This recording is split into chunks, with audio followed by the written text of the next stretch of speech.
ಎಲ್ರಿಗೂ ನಮಸ್ಕಾರ. ನಾನು ಡಾಕ್ಟರ್ ಬಿ.ಆರ್. ಗಂಗಾಧರಯ್ಯ, ಸಹಾಯಕ ಪ್ರಾಧ್ಯಾಪಕ,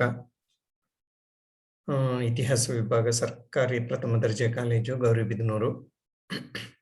ಈ ಒಂದು ಆನ್ಲೈನ್ ಉಪನ್ಯಾಸಕ್ಕೆ ಅಥವಾ ವಿಡಿಯೋ ಲೆಕ್ಚರ್ಗೆ ಮತ್ತೊಮ್ಮೆ ನಿಮ್ಮೆಲ್ಲರಿಗೂ ಸ್ವಾಗತವನ್ನು ಕೋರ್ತೇನೆ. ಇಂದು ನಾನು ಈ ಒಂದು ವಿಡಿಯೋದಲ್ಲಿ ಚರ್ಚಿಸುವಂತಹ ಒಂದು ವಿಚಾರ ಜಾಗತೀಕರಣ. 20ನೇ ಶತಮಾನದ ಕೊನೆಯ ದಶಕದಲ್ಲಿ ಭಾರತವಷ್ಟೇ ಅಲ್ಲದೆ ಪ್ರಪಂಚದ ಬಹುತೇಕ ದೇಶಗಳಲ್ಲಿ ಈ ಒಂದು ಜಾಗತೀಕರಣ, ಖಾಸಗೀಕರಣ, LPG ಅಂತ ನಾವೇನು ಹೇಳ್ತೀವಿ, ಲಿಬರಲೈಸೇಷನ್, ಪ್ರೈವೇಟೈಸೇಷನ್ ಮತ್ತು ಗ್ಲೋಬಲೈಸೇಷನ್. ಸೊ ಈ ಜಾಗತೀಕರಣ, ಉದಾರೀಕರಣ ಮತ್ತು ಖಾಸಗೀಕರಣದ ಒಂದು ಅಲೆಯನ್ನು, ಒಂದು ಬದಲಾವಣೆಯನ್ನು ನಾವು ಕಾಣುತ್ತೇವೆ. ಅದರಲ್ಲಿ ನಾವಿವತ್ತು ಜಾಗತೀಕರಣದ ಬಗ್ಗೆ ಒಂದು ಸ್ವಲ್ಪ ಚರ್ಚಿಸುವಂತಹ ಕೆಲಸವನ್ನು ನಾವು ಇಂದಿನ ಈ ಒಂದು ವಿಡಿಯೋದಲ್ಲಿ ಮಾಡೋಣ.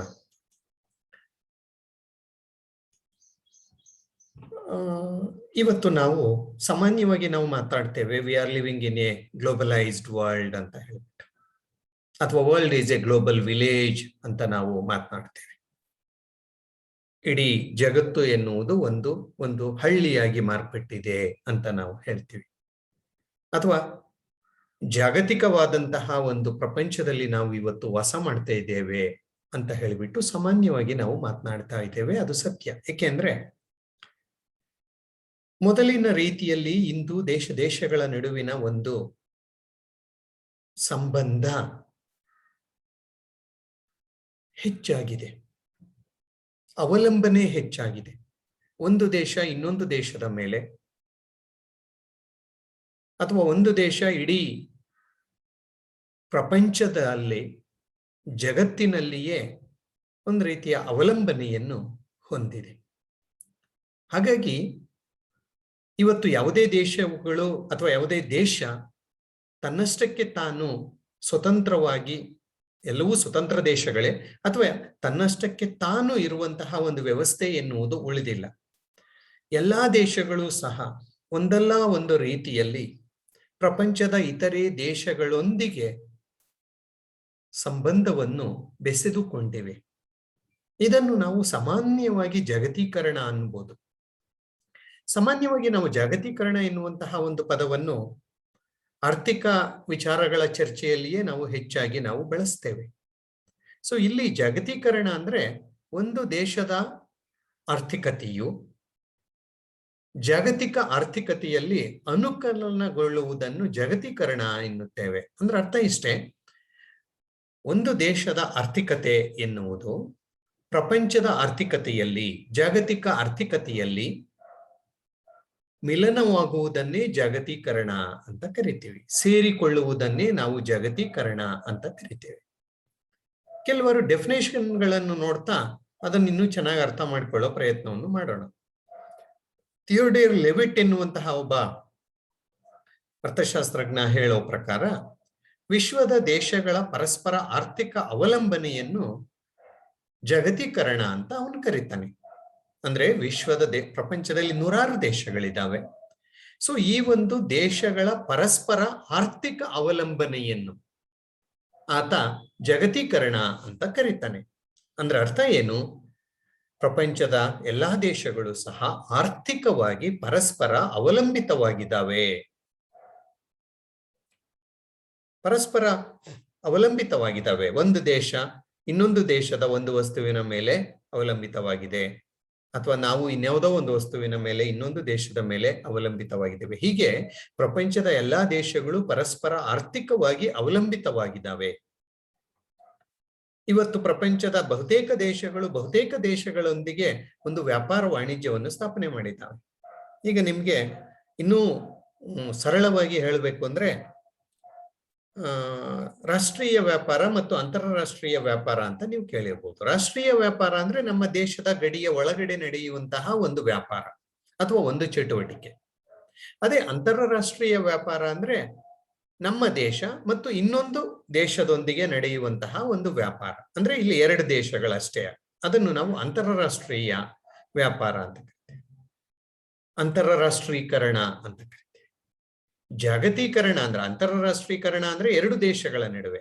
ಅದೇ ಜಾಗತೀಕರಣ ಅಂದ್ರೆ ಒಂದು ದೇಶ ಪ್ರಪಂಚದ ಇತರೆ ಹಲವಾರು ದೇಶಗಳೊಂದಿಗೆ ತನ್ನ ವ್ಯಾಪಾರ ವಾಣಿಜ್ಯ ಸಂಬಂಧವನ್ನು ಹೊಂದುವಂತಹ ಒಂದು ಪರಿಸ್ಥಿತಿಯೇ ಜಾಗತೀಕರಣ.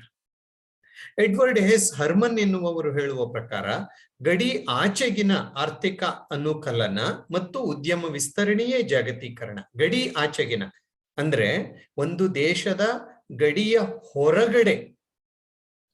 ಈಗ ಸಾಮಾನ್ಯವಾಗಿ ಮೊದಲೆಲ್ಲ ಆರ್ಥಿಕ ಚಟುವಟಿಕೆಗಳು ನಮ್ಮ ದೇಶದ ಗಡಿಗೆ ಮಾತ್ರ ಸೀಮಿತವಾಗಿದ್ದವು.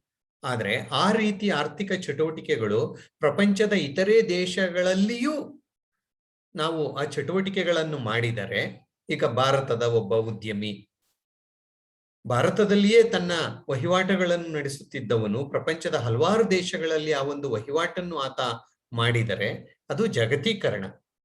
ಹಾಗಾಗಿ ಆರ್ಥಿಕ ಅನುಕಲನ, ಬೇರೆ ಆರ್ಥಿಕ ಆರ್ಥಿಕತೆಗಳೊಂದಿಗೆ ನಮ್ಮ ಆರ್ಥಿಕತೆಯನ್ನು ಬೆರೆಸಿಕೊಳ್ಳುವುದು, ಮಿಲನಗೊಳಿಸುವುದು, ಸಮ್ಮಿಳನಗೊಳಿಸುವುದು ಮತ್ತು ನಮ್ಮ ಉದ್ಯಮವನ್ನು ಪ್ರಪಂಚದ ಹಲವಾರು ದೇಶಗಳಲ್ಲಿ ವಿಸ್ತರಣೆ ಮಾಡುವುದನ್ನೇ ನಾವು ಜಾಗತೀಕರಣ ಅಂತ ಕರಿಬಹುದು. ಪ್ರೊಫೆಸರ್ ಚಾರ್ಲ್ಸ್ ಹಿಲ್ಸ್ ಎನ್ನುವರು ಹೇಳ್ತಾರೆ, ರಾಷ್ಟ್ರ ಮಟ್ಟದ ಉತ್ಪಾದನೆ ಮತ್ತು ವಿತರಣೆಯನ್ನು, ಅಂದ್ರೆ ರಾಷ್ಟ್ರ ಮಟ್ಟದಲ್ಲಿ ಏನು ಒಂದು ಉತ್ಪಾದನೆ ವಿತರಣೆ ಎನ್ನುವುದೇನು ನಡೀತಾ ಇತ್ತು ಅದನ್ನು ಅಂತಾರಾಷ್ಟ್ರೀಯ ಮಟ್ಟಕ್ಕೆ ವಿಸ್ತರಣೆಯಾಗುವುದೇ ಜಾಗತೀಕರಣ. ಇಲ್ಲಿ ಅಂತಾರಾಷ್ಟ್ರೀಯ ಮಟ್ಟ ಅಂದ್ರೆ ಕೇವಲ ಎರಡು ದೇಶಗಳ ನಡುವೆ ನಡೆಯುವಂತಹ ಒಂದು ಇದು ಅನ್ನುವ ಅರ್ಥ ಬರುತ್ತೆ. ಆದ್ರೆ ಅದನ್ನು ನಾವು ಹಲವಾರು ದೇಶಗಳೊಂದಿಗೆ ರಾಷ್ಟ್ರ ಮಟ್ಟದ ಉತ್ಪಾದನೆಯನ್ನು ವಿತರಣೆಯನ್ನು ಜಾಗತಿಕ ಮಟ್ಟದಲ್ಲಿ ಬಹುತೇಕ ದೇಶಗಳೊಂದಿಗೆ ಮಾಡಿದರೆ ಅದೇ ಜಾಗತೀಕರಣ.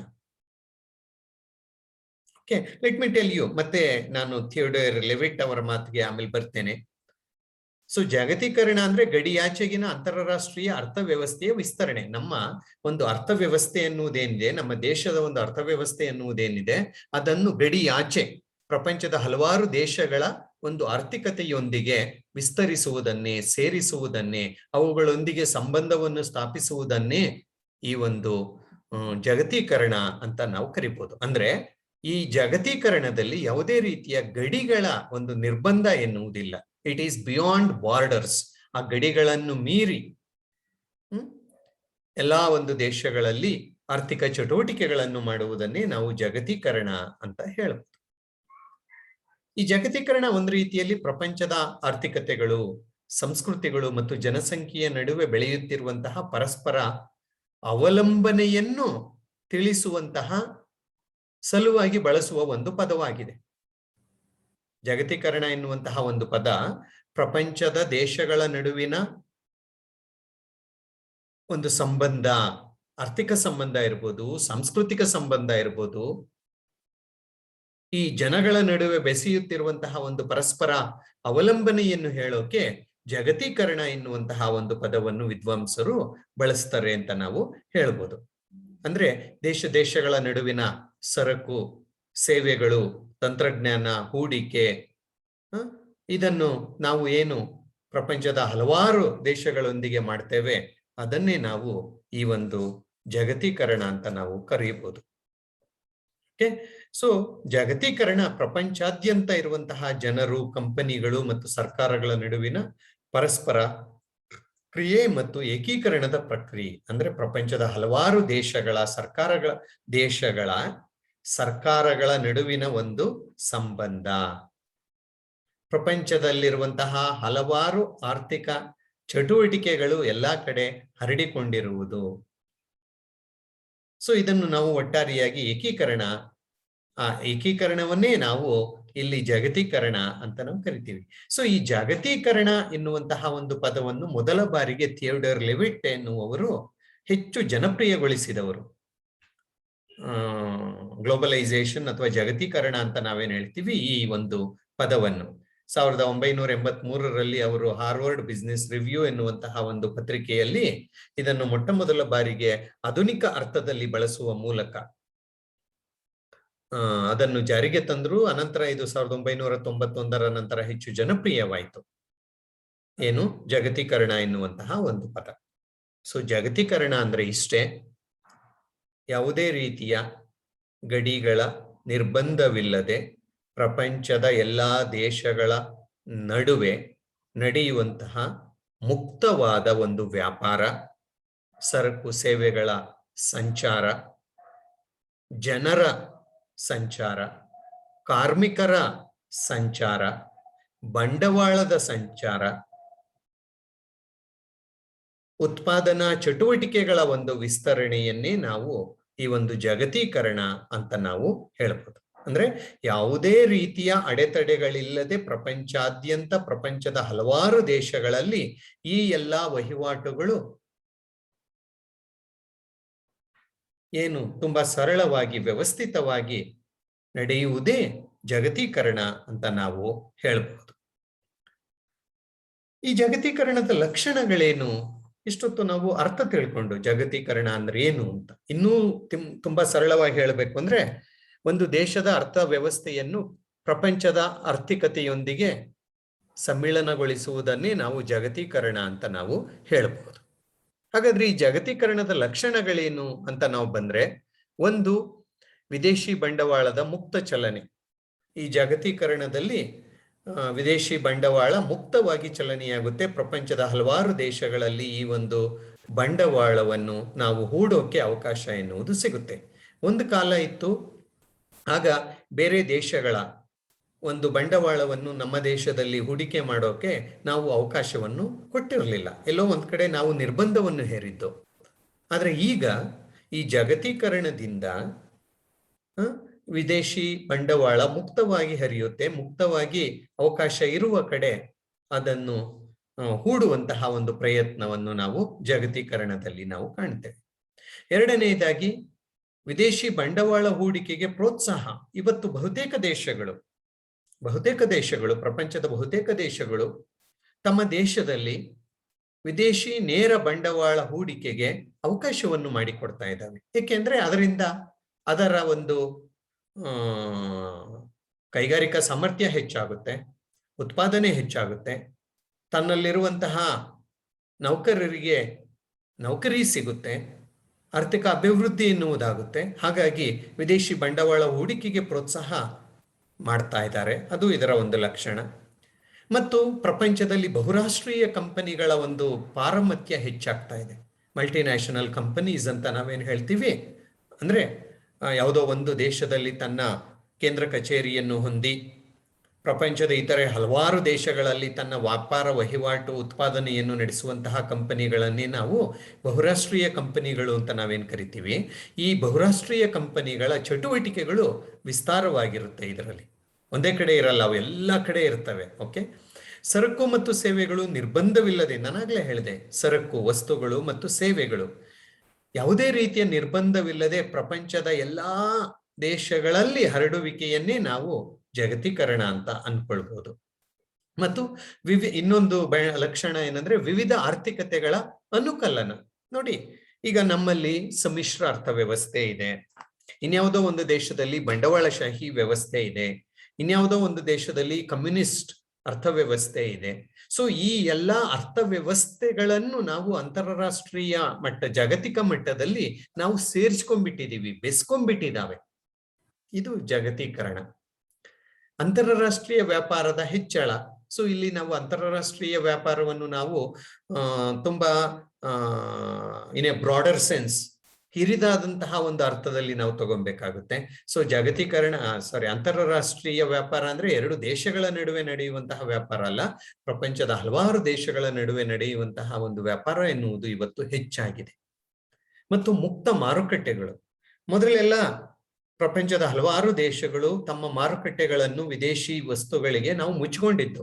ಅವ್ರು ಬಂದು ನೇರವಾಗಿ ನಮ್ಮಲ್ಲಿ ಆ ವಸ್ತುಗಳನ್ನು, ಸರಕುಗಳನ್ನು ಮಾರೋಕೆ ಅವಕಾಶ ನಾವು ಕೊಟ್ಟಿರಲಿಲ್ಲ. ಆದ್ರೆ ಇವತ್ತು ನಾವು ನಮ್ಮ ಮಾರುಕಟ್ಟೆಯನ್ನು ತೆರೆದಿಟ್ಕೊಂಡಿದ್ದೇವೆ. ಬನ್ನಿ, ನಿಮ್ಮ ವಸ್ತುಗಳನ್ನು ತಗೊಂಡ್ಬನ್ನಿ, ಮಾರಿ ಅಂತ ಹೇಳಿಬಿಟ್ಟು. ಅದೇ ರೀತಿ ನಮ್ಮ ವಸ್ತುಗಳನ್ನು ನಾವು ಬೇರೆ ದೇಶಗಳ ಮಾರುಕಟ್ಟೆಗಳಲ್ಲಿ ನಾವು ಮಾರ್ತಾ ಇದ್ದೇವೆ. ಸೊ ಇದು ಮುಕ್ತ ಮಾರುಕಟ್ಟೆ, ಅದೇ ಜಾಗತೀಕರಣ, ಯಾವುದೇ ರೀತಿಯ ನಿರ್ಬಂಧವಿಲ್ಲದೆ. ವ್ಯಾಪಾರದ ಅಡೆತಡೆಗಳ ನಿವಾರಣೆ, ಇದು ಸಹ ಜಾಗತೀಕರಣದ ಒಂದು ಲಕ್ಷಣ. ಇವತ್ತು ಪ್ರಪಂಚದ ಬಹುತೇಕ ದೇಶಗಳು ತಾವು ಏನು ವಿಧಿಸಿಕೊಂಡಿದ್ದೋ ವ್ಯಾಪಾರದ ಅಡೆತಡೆಗಳು, ರಫ್ತು ಇಷ್ಟ ಆಗ್ಬೇಕು, ಆಮದು ಇಷ್ಟ ಆಗ್ಬೇಕು, ಹೀಗೆಲ್ಲ ಆ ಎಲ್ಲಾ ರೀತಿಯ ವ್ಯಾಪಾರದ ಅಡೆತಡೆಗಳನ್ನು ತೆಗೆದುಹಾಕಿದ್ದಾವೆ. ಅದು ಜಾಗತೀಕರಣ. ಮುಕ್ತ ವ್ಯಾಪಾರಕ್ಕೆ ಪ್ರೋತ್ಸಾಹ, ಇದು ಸಹ ಜಾಗತೀಕರಣದ ಒಂದು ಪ್ರಮುಖವಾದಂತಹ ಒಂದು ಲಕ್ಷಣ. ಮುಕ್ತವಾದಂತಹ ಒಂದು ವ್ಯಾಪಾರಕ್ಕೆ ಬಹುತೇಕ ದೇಶಗಳು ಒಂದು ದಾರಿಯನ್ನು ಮಾಡಿಕೊಟ್ಟಿದ್ದಾವೆ. ವ್ಯಾಪಾರ ಸುಂಕಗಳನ್ನು ತಗ್ಗಿಸಲಾಗಿದೆ. ಇದು ಜಾಗತೀಕರಣದ ಒಂದು ಲಕ್ಷಣವೂ ಹೌದು, ಪರಿಣಾಮವೂ ಹೌದು. ವ್ಯಾಪಾರಿ ಸುಂಕ, ಯಾಕೆಂದ್ರೆ ಯಾವುದೋ ಒಂದು ವಸ್ತು ಒಂದು ದೇಶದಿಂದ ಮತ್ತೊಂದು ದೇಶಕ್ಕೆ ಹೋದಾಗ ಈ ಆಮದು ರಫ್ತು ಸುಂಕ ಏನು ಅನ್ವಯವಾಗುತ್ತೆ, ಆ ಸುಂಕಗಳಲ್ಲಿ ಗಣನೀಯವಾದಂತಹ ಒಂದು ತಗ್ಗಿಸುವಿಕೆಯನ್ನು ನಾವು ಕಂಡಿದ್ದೇವೆ. ಸೊ ಸುಂಕಗಳನ್ನು ಕಡಿಮೆ ಮಾಡಲಾಗಿದೆ. ಇದರಿಂದ ಅಂತಾರಾಷ್ಟ್ರೀಯ ವ್ಯಾಪಾರವೂ ಸಹ ಹೆಚ್ಚಾಗಿದೆ. ಆಮದು ಮತ್ತು ರಫ್ತು ನಿರ್ಬಂಧ ಸಡಿಲಿಕೆ 70-80ರ ದಶಕದಲ್ಲಿ ಬಹುತೇಕ ದೇಶಗಳು ತಮ್ಮ ಒಂದು ಕೈಗಾರಿಕೆಗಳನ್ನು ರಕ್ಷಣೆ ಮಾಡುವ ಸಲುವಾಗಿ ಹಲವಾರು ರೀತಿಯ ಆಮದು ಮತ್ತು ರಫ್ತು ನಿರ್ಬಂಧಗಳನ್ನು ಹೊಂದಿದ್ದು. ಇಷ್ಟೇ ಪ್ರಮಾಣದ ಆಮದಾಗಬೇಕು, ಇಷ್ಟು ಪ್ರಮಾಣದ ರಫ್ತು ಆಗ್ಬೇಕು, ಈ ರೀತಿ ಎಲ್ಲ ಒಂದು ನಿರ್ಬಂಧಗಳಿತ್ತು. ಆದ್ರೆ ಈಗ ಆ ಎಲ್ಲಾ ನಿರ್ಬಂಧಗಳನ್ನು ನಾವು ಸಡಿಲಿಸಿದ್ದೇವೆ. ಬಹುತೇಕವಾದಂತಹ ನಿರ್ಬಂಧಗಳನ್ನು ನಾವು ಸಡಿಲಿಸಿದ್ದೇವೆ. ಅದೇ ಜಾಗತೀಕರಣ. ಕೊನೆಯದಾಗಿ ಒಂದು ಪ್ರಮುಖ ಲಕ್ಷಣ ಅಂದ್ರೆ ತಂತ್ರಜ್ಞರ, ಕಾರ್ಮಿಕರ ಮುಕ್ತ ಚಲನೆಗೆ ಅವಕಾಶ. ಜಾಗತೀಕರಣ ಜನರು ಒಂದು ದೇಶದಿಂದ ಇನ್ನೊಂದು ದೇಶಕ್ಕೆ ಕೆಲಸಕ್ಕಾಗಿ ವಲಸೆ ಹೋಗೋಕೆ ಮುಕ್ತವಾದ ಅವಕಾಶವನ್ನು ಕಲ್ಪಿಸಿಕೊಡಲಾಗಿದೆ. ಯಾವುದೇ ರೀತಿಯ ನಿರ್ಬಂಧಗಳು ಹೆಚ್ಚಾಗಿಲ್ಲ. ಅದರಲ್ಲಿಯೂ ನೋಡಿ, ಇವತ್ತು ಭಾರತದ ಬಹುತೇಕ ತಂತ್ರಜ್ಞರು, ಅದು ಸಾಫ್ಟ್ವೇರ್ ಇಂಜಿನಿಯರ್ಗಳಿರ್ಬೋದು, ಅಥವಾ ಟೀಚರ್ಗಳಿರ್ಬೋದು, ಅಥವಾ ಡಾಕ್ಟರ್ಗಳಿರ್ಬೋದು, ಅಥವಾ ಇತರೆ ಕೌಶಲ್ಯವನ್ನು ಹೊಂದಿರುವಂತಹ ಜನರಿರ್ಬೋದು, ಪ್ರಪಂಚದ ಹಲವಾರು ದೇಶಗಳಿಗೆ ಹೋಗಿ ಅಲ್ಲಿ ವೃತ್ತಿಯನ್ನು ಮಾಡ್ತಾ ಇದ್ದಾರೆ. ನೋಡಿ ಎಷ್ಟು ಸಲೀಸಾಗಿ, ಮುಕ್ತವಾಗಿ ಅವರು ಅಲ್ಲಿ ಹೋಗೋಕೆ ಅವಕಾಶಗಳು ಈಗ ದೊರೆತಿದೆ. ಮೊದಲು ಇಷ್ಟು ಸಲೀಸಾಗಿರ್ಲಿಲ್ಲ, ಇಷ್ಟು ಸುಲಭವಾಗಿರ್ಲಿಲ್ಲ. ಸೊ ಇದೇ ಜಾಗತೀಕರಣ. ಸೊ ಇದನ್ನೆಲ್ಲ ನಾವು ಜಾಗತೀಕರಣದ ಲಕ್ಷಣಗಳು ಅಂತಾನೂ ಹೇಳ್ಬೋದು, ಜಾಗತೀಕರಣದ ಅರ್ಥ ಅಂತಾನೂ ಸಹ ನಾವು ಅರ್ಥ ಮಾಡಿಕೊಳ್ಬಹುದು. ಓಕೆ, ಹಾಗಾದ್ರೆ ಜಾಗತೀಕರಣಕ್ಕೆ ಕಾರಣಗಳೇನು? Okay, this world has become a global village ಅಂತ ನಾವು ಹೇಳ್ತೀವಿ. ಇಡೀ ಪ್ರಪಂಚವೇ ಒಂದು ಪುಟ್ಟ ಗ್ರಾಮವಾಗೋಗಿದೆ ಅಂತ ನಾವು ಹೇಳ್ತೀವಿ.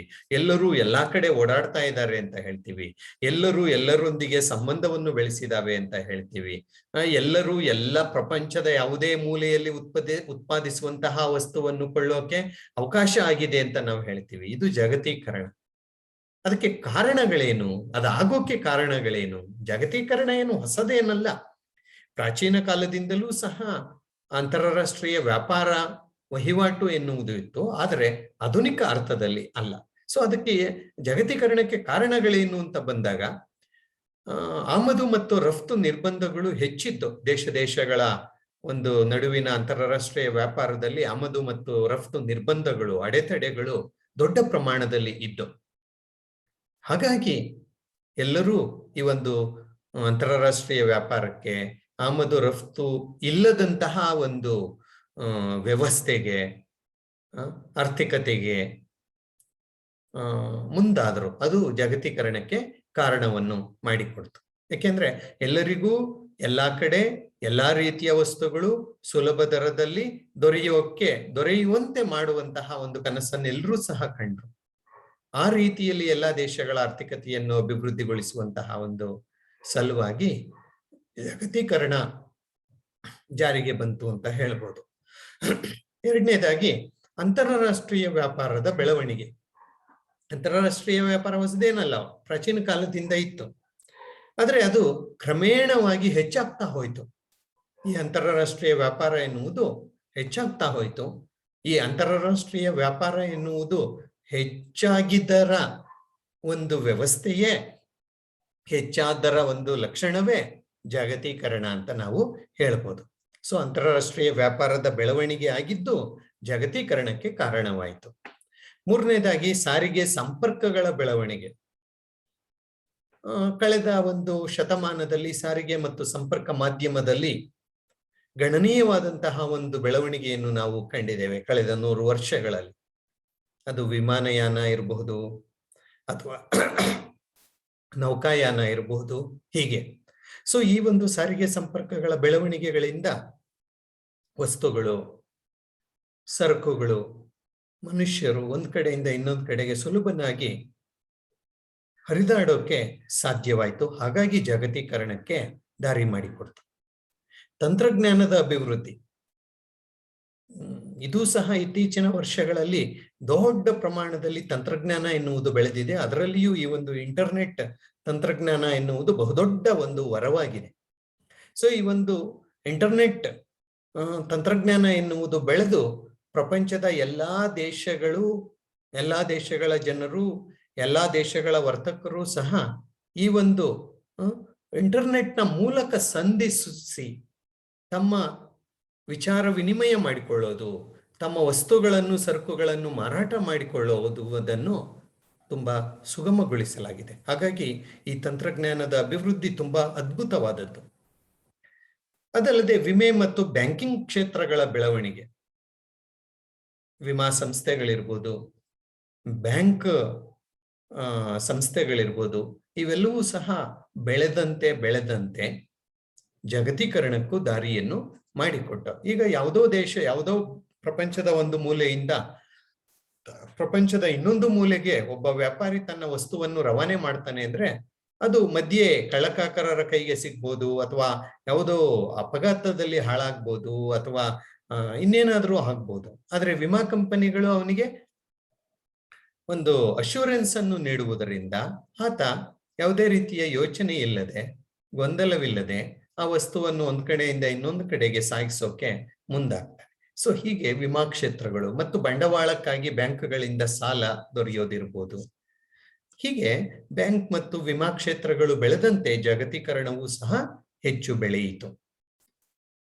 ಕೊನೆಯದಾಗಿ ಮತ್ತೊಂದು ಕಾರಣ ಏನಂದ್ರೆ ಸೋವಿಯತ್ ಒಕ್ಕೂಟದ ಪತನ. ನಿಮ್ಗೆಲ್ಲ ಗೊತ್ತಿದೆ, 1991ರಲ್ಲಿ ಸೋವಿಯತ್ ಒಕ್ಕೂಟ ಪತನವಾಯಿತು. ಅದು ಪತನವಾದ ಮೇಲೆ ಪೂರ್ವ ಯುರೋಪಿನ ಹಲವಾರು ದೇಶಗಳಲ್ಲಿ ಏನು ಕಮ್ಯುನಿಸಂ ಇತ್ತು, ಸಮಾಜವಾದ ವ್ಯವಸ್ಥೆ ಏನಿತ್ತು, ಅದು ಮುರಿದು ಬಿತ್ತು. ಸೊ ಅಲ್ಲಿ ಆ ಮುರಿದು ಬಿದ್ದ ಆ ಎಲ್ಲಾ ದೇಶಗಳಲ್ಲಿ ಅಮೆರಿಕ ತನ್ನ ಬಂಡವಾಳವನ್ನು ಹೆಚ್ಚಾಗಿ ಹೂಡುವ ಮೂಲಕ ಒಂದು ರೀತಿಯ ಜಾಗತೀಕರಣ ಎನ್ನುವುದು ಬೆಳೆಯೋಕೆ ಕಾರಣವಾಯಿತು ಅಂತ ನಾವು ಹೇಳಬಹುದು. ಓಕೆ, ಇವೆಲ್ಲ ಕಾರಣಗಳು. ಹಾಗಾದ್ರೆ ಈ ಜಾಗತೀಕರಣ ಎನ್ನುವುದೇನಾಯ್ತು, ಇದರಿಂದ ಅನುಕೂಲಗಳೇನಾಯ್ತು ಅಥವಾ ಇದರ ಪರಿಣಾಮಗಳೇನು ಅಂತ ನಾವು ನೋಡ್ತಾ ಹೋದ್ರೆ, ಒಂದು, ಪ್ರಪಂಚದ ದೇಶಗಳಲ್ಲಿ, ಅದರಲ್ಲಿಯೂ ಹಿಂದುಳಿದ ದೇಶಗಳಲ್ಲಿ ಈ ಒಂದು ಬಡತನ ಎನ್ನುವುದು ಕಡಿಮೆಯಾಗಿದೆ. ಬಡತನದ ಹಾಹಾಕಾರ ಎನ್ನುವುದು ಕಡಿಮೆಯಾಗಿದೆ. ಯಾಕೆಂದ್ರೆ ಎಲ್ಲರಿಗೂ ಎಲ್ಲಾ ಒಂದು ವಸ್ತುಗಳು, ಸೇವೆಗಳು ಕಡಿಮೆ ದರದಲ್ಲಿ ಲಭ್ಯವಾಗಕ್ಕೆ ಹಾಗಾಗಿ ಬಡತನ ಒಂದು ಸ್ವಲ್ಪ ಕಡಿಮೆಯಾಗಿದೆ. ಹೆಚ್ಚಿದ ಉದ್ಯೋಗಾವಕಾಶಗಳು. ಜಾಗತೀಕರಣದ ಒಂದು ತುಂಬಾ ಪ್ರಮುಖವಾದಂತಹ ಒಂದು ಲಕ್ಷಣ ಅಂದ್ರೆ ಎಲ್ಲಾ ದೇಶಗಳಲ್ಲಿಯೂ ಸಹ ಉದ್ಯೋಗದ ಅವಕಾಶಗಳು ಹೆಚ್ಚಾಗಿದ್ದಾವೆ. ಯಾಕೆಂದ್ರೆ ಎಲ್ಲರೂ ಹೆಚ್ಚಿನ ಪ್ರಮಾಣದಲ್ಲಿ ವಿದೇಶಿ ಬಂಡವಾಳ ಒಂದು ಬರುವುದರಿಂದ, ಬಂಡವಾಳ ಹೂಡಿಕೆಯ ಪ್ರಮಾಣ ಹೆಚ್ಚಾಗಿರುವುದರಿಂದ ಕೈಗಾರಿಕೆಗಳು ಹೆಚ್ಚಾಗ್ತವೆ, ಉದ್ಯೋಗ ಅವಕಾಶಗಳು ಹೆಚ್ಚಾಗ್ತವೆ, ಸರಕು ಸೇವೆಗಳು ದೊಡ್ಡ ಪ್ರಮಾಣದಲ್ಲಿ ಸೇವಾ ವಲಯ ಎನ್ನುವುದು ಬೆಳೆದಿದೆ. ಹಾಗಾಗಿ ಆ ಸೇವಾ ವಲಯದಲ್ಲಿ ಉದ್ಯೋಗ ಅವಕಾಶಗಳು ಹೆಚ್ಚಾಗಿ ದೊರಕಿರುವುದರಿಂದ ಉದ್ಯೋಗ ಅವಕಾಶಗಳು ಹೆಚ್ಚಾಗಿದೆ. ಆರ್ಥಿಕ ಅಭಿವೃದ್ಧಿ, ಪ್ರಪಂಚದ ದೇಶಗಳ ಆರ್ಥಿಕ ಅಭಿವೃದ್ಧಿ ಹೆಚ್ಚಾಗ್ತಾ ಇದೆ. ಓಕೆ, ಏಕೆಂದ್ರೆ ವ್ಯಾಪಾರ, ವಾಣಿಜ್ಯ, ಇದರಿಂದ ಎಲ್ಲ ಆ ದೇಶಗಳು ಬೆಳೆಯೋಕೆ ಸಾಧ್ಯವಾಗಿದೆ. ಜನರ ಜೀವನ ಮಟ್ಟದ ಸುಧಾರಣೆ, development or gradual rise in what we call as life style of the people. ಜನರ ಜೀವನ ಮಟ್ಟ ಸುಧಾರಣೆಯನ್ನು ಕಂಡಿದೆ. ಇದು ಜಾಗತೀಕರಣದ ಒಂದು ತುಂಬಾ ಅದ್ಭುತವಾದಂತಹ ಒಂದು ಪರಿಣಾಮ ಅಂತ ನಾವು ಹೇಳಬಹುದು. ತಂತ್ರಜ್ಞಾನ ವರ್ಗಾವಣೆ. ತಂತ್ರಜ್ಞಾನ ಹೊಂದಿರುವಂತಹ ದೇಶಗಳು ಇಲ್ಲದೇ ಇರುವಂತಹ ದೇಶಗಳಿಗೆ ತಂತ್ರಜ್ಞಾನವನ್ನು ವರ್ಗಾವಣೆ ಮಾಡಿದ್ದಾವೆ. ಇದರಿಂದ ಆ ದೇಶಗಳಲ್ಲಿಯೂ ಪ್ರಗತಿ ಎನ್ನುವುದು ಆಗೋಕೆ ಸಾಧ್ಯವಾಯಿತು. ಸಾಂಸ್ಕೃತಿಕ ವಿನಿಮಯ. ಕೇವಲ ಜಾಗತೀಕರಣ ಆರ್ಥಿಕ ಚಟುವಟಿಕೆಗಳಿಗೆ ಮಾತ್ರ ಸೀಮಿತವಾಗಿಲ್ಲ. ಯಾವಾಗ ಆರ್ಥಿಕ ಚಟುವಟಿಕೆಗಳು ಒಂದು ದೇಶ ಇನ್ನೊಂದು ದೇಶ ಅಥವಾ ಪ್ರಪಂಚದ ಹಲವಾರು ದೇಶಗಳೊಂದಿಗೆ ಹುಟ್ಟುಕೊಳ್ತು, ಆಗ ಮಾನವೀಯ ಸಂಬಂಧಗಳು ಹುಟ್ಟಿಕೊಂಡು ಮಾನವೀಯ ಮೌಲ್ಯಗಳು ಹರಿದಾಡ್ದೋ ಸಾಂಸ್ಕೃತಿಕ ವಿನಿಮಯವೂ ಸಹ ಆರಂಭವಾಯಿತು. ನಮ್ಮ ಸಂಸ್ಕೃತಿಯನ್ನು ಆ ಜನರು ಅರಿತುಕೊಳ್ಳೋದು, ಅವರ ಸಂಸ್ಕೃತಿಯನ್ನು ನಾವು ಅರಿತುಕೊಳ್ಳೋದು, ನಮ್ಮ ಒಂದು ಸಂಸ್ಕೃತಿಯ ಆಚರಣೆಯನ್ನು ಅಲ್ಲಿ ಮಾಡೋದು, ಅವರ ಒಂದು ಸಾಂಸ್ಕೃತಿಕ ಉತ್ಸವಗಳನ್ನು ಕ್ರೀಡೆಗಳನ್ನು ನಾವು ಇಲ್ಲಿ ಮಾಡಿ ಆನಂದಿಸೋದು, ನೋಡಿ ಆನಂದಿಸೋದು, ಈ ರೀತಿಯ ಒಂದು ಸಾಂಸ್ಕೃತಿಕ ವಿನಿಮಯ ಎನ್ನುವುದು ಸಾಮಾನ್ಯವಾಗಿದೆ ಈ ಜಾಗತೀಕರಣದಿಂದ. ಮತ್ತು ವಿಶ್ವ ಮಾರುಕಟ್ಟೆಯ ಬೆಳವಣಿಗೆ. ನಿಜ, ವಿಶ್ವವೇ ಒಂದು ಮಾರುಕಟ್ಟೆಯಾಗೋಗಿದೆ ಈಗ. The world it self is A huge market. ಯಾರು ಎಲ್ಲಿ ಬೇಕಾದ್ರೂ ಏನನ್ನು ಬೇಕಾದ್ರೂ ತಂದು ಮಾರುವ ಒಂದು ಪರಿಸ್ಥಿತಿ ನಿರ್ಮಾಣವಾಗೋಗಿದೆ. ಹಾಗಾಗಿ ವಿಶ್ವ ಮಾರುಕಟ್ಟೆ ಎನ್ನುವುದು ಬೆಳೆದಿದೆ. ವಸ್ತುಗಳು ಅಗ್ಗದ ಬೆಲೆಯಲ್ಲಿ ಲಭಿಸ್ತಾ ಇದ್ದಾವೆ. ಏಕೆಂದ್ರೆ ಎಲ್ಲಿ ವಸ್ತುಗಳನ್ನು ತುಂಬಾ ಅಗ್ಗದಲ್ಲಿ ಉತ್ಪಾದನೆ ಮಾಡಬಹುದು ಅಲ್ಲಿ ಅವನ್ನು ಅಗ್ಗದಲ್ಲಿ ಉತ್ಪಾದನೆ ಮಾಡಿ ಬೇರೆಲ್ಲ ಕಡೆಗೆ ಆ ಒಂದು ವಸ್ತುಗಳನ್ನು ರವಾನೆ ಮಾಡಲಾಗ್ತಾ ಇದೆ. ಹಾಗಾಗಿ ಎಲ್ಲರಿಗೂ ಎಲ್ಲಾ ಕಾಲದಲ್ಲಿಯೂ ಎಲ್ಲಾ ದೇಶಗಳಲ್ಲಿಯೂ ಎಲ್ಲಾ ವಸ್ತುಗಳು ತುಂಬಾ ಅಗ್ಗದ ಪ್ರಮಾಣದಲ್ಲಿ ದೊರೆಯೋಕೆ ಸಾಧ್ಯವಾಗಿದೆ. ಅಷ್ಟೇ ಅಲ್ಲ, ದೇಶಗಳ ನಡುವಿನ ಒಂದು ರಾಜತಾಂತ್ರಿಕ ಸಂಬಂಧಗಳು ವೃದ್ಧಿಯಾಗೋಕೆ, ಸೌಹಾರ್ದಯುತ ವಾತಾವರಣ ಎನ್ನುವುದು ಬೆಳೆಯೋಕೆ ಈ ಜಾಗತೀಕರಣ ಅನುವು ಮಾಡಿಕೊಟ್ಟಿದೆ ಅಂತ ನಾವು ಹೇಳಬಹುದು.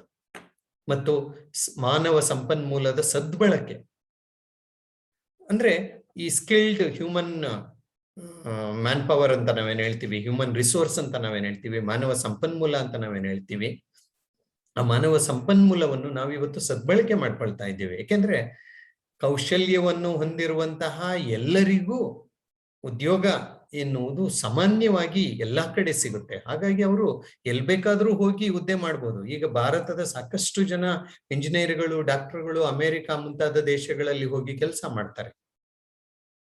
ಓಕೆ, ಅಂದ್ರೆ ಅರ್ಥ ಅವ್ರಿಗೆ ಕೆಲಸ ಸಿಗ್ತಾ ಇದೆ, ಅವಕಾಶಗಳು ಸಿಕ್ಕಿದೆ, ಅವ್ರು ಬೆಳೆಯೋಕೊಂದು ಅವಕಾಶ ಆಗಿದೆ. ಅದೇ ಅವರು ಭಾರತದಲ್ಲಿಯೇ ಇದ್ದಿದ್ರೆ ಅಷ್ಟೊಂದು ಅವಕಾಶಗಳು ವಿಫಲವಾಗಿ ಸಿಗ್ತಿದ್ವೋ ಇಲ್ವೋ.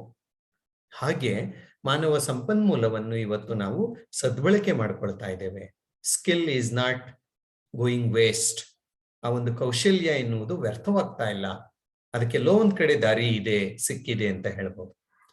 ಮತ್ತು ಅನಾನುಕೂಲಗಳೇನು ಜಾಗತೀಕರಣದಿಂದ ಅಂತ ಬಂದ್ರೆ, ಒಂದು, ಶ್ರೀಮಂತ ದೇಶಗಳು ಬಡ ದೇಶಗಳ ಸಂಪತ್ತನ್ನು ಲೂಟಿ ಮಾಡ್ತಾ ಇದ್ದಾವೆ. ಏಕೆಂದ್ರೆ ಬಂಡವಾಳ ಹೂಡೋರು ಶ್ರೀಮಂತ ದೇಶಗಳೇ, ಅವು ಬಡ ದೇಶಗಳ ಸಂಪತ್ತನ್ನು ಲೂಟಿ ಮಾಡ್ತಾ ಇದ್ದಾವೆ.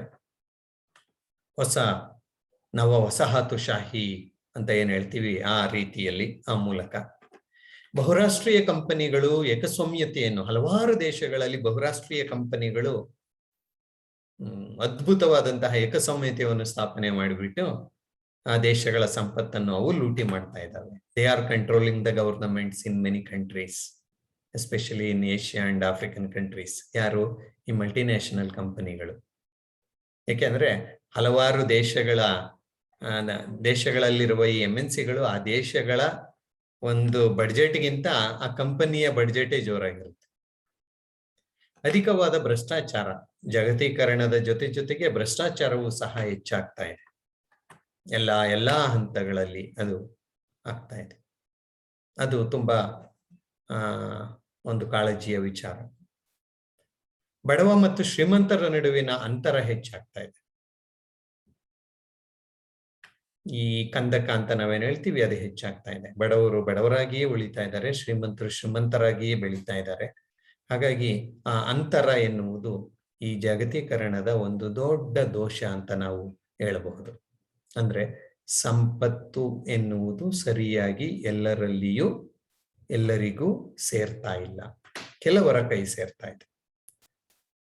ಬಹುರಾಷ್ಟ್ರೀಯ ಕಂಪನಿಗಳು ದೇಶಗಳ ರಾಜಕೀಯದಲ್ಲಿ ಹಸ್ತಕ್ಷೇಪ ಮಾಡ್ತಾ ಇದ್ದಾವೆ. ದೇ ಆರ್ ಹ್ಯೂಜ್ ಕಂಪನೀಸ್, ದೊಡ್ಡ ಕಂಪನಿಗಳವು.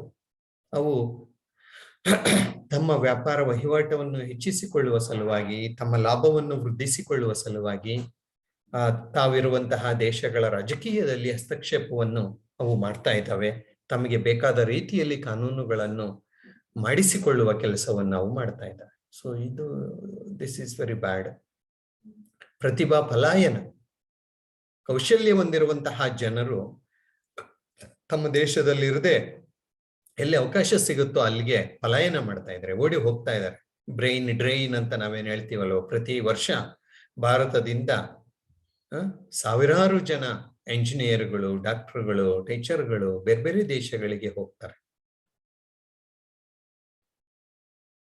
ಒಂದು ಅಂಕಿಅಂಶದ ಪ್ರಕಾರ 10 ಮಿಲಿಯನ್ಗೂ ಹೆಚ್ಚು ಜನ ಭಾರತೀಯರು ಅಮೆರಿಕಾದಲ್ಲಿ ಕೆಲಸ ಮಾಡ್ತಾ ಇದ್ದಾರೆ. This is nothing but brain drain. ನಮ್ಮಲ್ಲಿ ಓದಿ ನಮ್ಮ ಒಂದು ಅವಕಾಶಗಳನ್ನೆಲ್ಲ ಬಳಸಿಕೊಂಡು ಇವತ್ತು ಯಾವುದೋ ದೇಶದ ಅಭಿವೃದ್ಧಿಗಾಗಿ ನಮ್ಮವರು ಕೆಲಸ ಮಾಡ್ತಾ ಇದ್ದಾರೆ. ಸೊ ಇದು ಹಿಂದುಳಿದ ದೇಶಗಳಿಗೆ ಒಂದು ದೊಡ್ಡ ಪೆಟ್ಟು. ಮತ್ತು ಪರಿಸರ ನಾಶ, ಜಾಗತೀಕರಣ ಪರಿಸರ ನಾಶವನ್ನು ತರ್ತಾ ಇದೆ. ಯಾಕೆಂದ್ರೆ ಯಾವುದೇ ಪ್ರಪಂಚದ ಯಾವುದೇ ಭಾಗವನ್ನು ಬಿಡದೆ ಎಲ್ಲೆಡೆ ಈ ಒಂದು ಆರ್ಥಿಕ ಚಟುವಟಿಕೆಗಳು, ಮನುಷ್ಯರ ಚಟುವಟಿಕೆಗಳು ನಡೀತಾ ಇದ್ದಾವೆ. ಇದರಿಂದ ನಾವು ಪರಿಸರವನ್ನು ಹಾಳು ಮಾಡ್ತಾ ಇದ್ದೇವೆ. ಕೈಗಾರಿಕೆಯ ಹೆಸರಿನಲ್ಲಿ, ಅಭಿವೃದ್ಧಿಯ ಹೆಸರಿನಲ್ಲಿ, ರಸ್ತೆ ಮಾಡುವ ಹೆಸರಿನಲ್ಲಿ, ಕಾರ್ಖಾನೆಗಳನ್ನು ಸ್ಥಾಪನೆ ಮಾಡುವ ಒಂದು ಹೆಸರಿನಲ್ಲಿ. ಹೀಗಾಗಿ ಪರಿಸರ ನಾಶ ಎಡೆಬಿಡದೆ ಆಗ್ತಾ ಇದೆ. ಇದು ಅದರ ಒಂದು ದೊಡ್ಡ ಪರಿಣಾಮ, ಕೆಟ್ಟ ಪರಿಣಾಮ. ದೇಶೀಯ ಸಂಸ್ಕೃತಿಯ ನಾಶ. ಜಾಗತೀಕರಣದಿಂದ ನಾವು ಇಡೀ ಪ್ರಪಂಚವನ್ನೇ ಇವತ್ತು ನಾವು ನೋಡ್ತಾ ಇದ್ದೇವೆ. ಸೊ ಪ್ರಪಂಚದ ಬೇರೆ ಬೇರೆ ಸಂಸ್ಕೃತಿಗಳನ್ನು ನಾವು ಇವತ್ತು ಅನುಕರಣೆ ಮಾಡ್ತಾ ಇದ್ದೇವೆ. ಅವರ ಒಂದು ಡ್ರೆಸ್ ಹ್ಯಾಬಿಟ್ಸ್ ಇರ್ಬೋದು, ಅವರ ಒಂದು ಆಹಾರ ಪದ್ಧತಿ ಇರ್ಬೋದು, ಅದನ್ನೆಲ್ಲ ನಾವಿವತ್ತು ಅನುಕರಣೆ ಮಾಡ್ಕೊಳ್ತಾ ಇದ್ದೇವೆ. ನಮ್ಮತನವನ್ನು ನಾವು ಬಿಡ್ತಾ ಇದ್ದೇವೆ. ದೇಶೀಯ ಸಂಸ್ಕೃತಿಯನ್ನು, ಇಲ್ಲಿಯ ಮೂಲ ಸಂಸ್ಕೃತಿಯನ್ನು ನಾವು ಇವತ್ತು ಮರಿತಾ ಇದ್ದೇವೆ. So this will happen. ಮತ್ತು ಇನ್ನೊಂದು ದೊಡ್ಡ ಒಂದು ಪರಿಣಾಮ ಅಂದ್ರೆ ಹೆಚ್ಚುತ್ತಿರುವಂತಹ ಮಾದಕ ವಸ್ತುಗಳ ಕಳ್ಳ ಸಾಗಾಣಿಕೆ. ಮಾದಕ ವಸ್ತುಗಳ ಕಳ್ಳ ಸಾಗಾಣಿಕೆ ಇರ್ಬೋದು, ಮಹಿಳೆಯರು ಮತ್ತು ಮಕ್ಕಳ ಒಂದು ಕಳ್ಳ ಸಾಗಾಣಿಕೆ ಇರ್ಬೋದು. ಇದು ಸಹ ಪ್ರಪಂಚದಲ್ಲಿ ಜಾಗತೀಕರಣದ ಜೊತೆಗೆ ದೊಡ್ಡ ಪ್ರಮಾಣದಲ್ಲಿ ಹೆಚ್ಚಾಗ್ತಾ ಇದೆ. ಸೊ ಇವುಗಳನ್ನು ನಾವು ಸರಿಯಾದ ನಿಟ್ಟಿನಲ್ಲಿ ನಿಗ್ರಹಿಸುವಂತಹ ಒಂದು ಪರಿಸ್ಥಿತಿ ಬಂದಿದೆ ಇವತ್ತು. ಸೊ ಇವೆಲ್ಲ ಜಾಗತೀಕರಣದ ಅನಾನುಕೂಲಗಳು ಅಥವಾ ದುಷ್ಪರಿಣಾಮಗಳು ಅಥವಾ ಕೆಟ್ಟ ಪರಿಣಾಮಗಳು ಅಂತ ನಾವು ಹೇಳ್ಬೋದು. ಸೊ ನಾನು ಇಷ್ಟೊತ್ತು ನಿಮ್ ಜೊತೆ ಹಂಚಿಕೊಂಡಿದ್ದು ಜಾಗತೀಕರಣ ಅಂದ್ರೆ ಏನು, ಅದರ ಅರ್ಥ, ಜಾಗತೀಕರಣದ ಲಕ್ಷಣಗಳೇನು, ಜಾಗತೀಕರಣ ಅನ್ನೋದಾಗೋಕೆ ಕಾರಣಗಳೇನು ಮತ್ತು ಅದರ ಪರಿಣಾಮಗಳೇನು ಎನ್ನುವ ಒಂದು ವಿಚಾರಗಳನ್ನು ನಿಮ್ ಜೊತೆ ನಾನು ಹಂಚಿಕೊಂಡಿದ್ದೇನೆ. ಈ ಒಂದು ಜಾಗತೀಕರಣದ ಬಗ್ಗೆ ನಾನು ಇದಕ್ಕೆ ಸಂಬಂಧಿಸಿದ ಯಾವುದೇ ಒಂದು ನಿಮ್ಮ ಪ್ರಶ್ನೆಗಳಿದ್ರೆ ಅದನ್ನು ನಾನು ಉತ್ತರಿಸ್ತೇನೆ. ಧನ್ಯವಾದಗಳು.